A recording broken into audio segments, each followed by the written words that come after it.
এখন আমরা আছি টাঙ্গুর হাওরের কাছাকাছি একটা রাস্তায়। তো আমার ডান পাশে হচ্ছে কচুরিপানা, ঠিক আছে। আর এটা হচ্ছে টাঙ্গুর হাওরের যে নালা, মানে এটাতে সাঁতার কাটতে পারে অথবা একটা ডিঙ্গি নিলে টাঙ্গুর হাওরে চলে যাওয়া যাবে।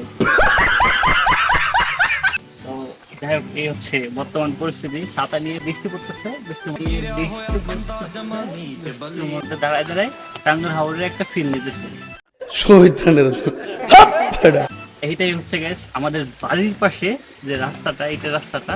তো দেখো কতটুকু জল হয়েছে, আর এই পাশে কিন্তু মাটির হচ্ছে মাটি উপরে ঘাস, মানে এমন একটা জায়গা হয়েছে।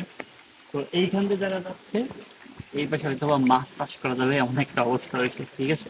সব মিলাই মানে মোটামুটি ভালোই ময়লাযুক্ত একটা জায়গা হয়ে গেছে। আর এই পাশে যেহেতু বাউন্ডারি, এই পাশে জলবদ্ধতা থাকার জন্য এমন হয়েছে, ঠিক আছে।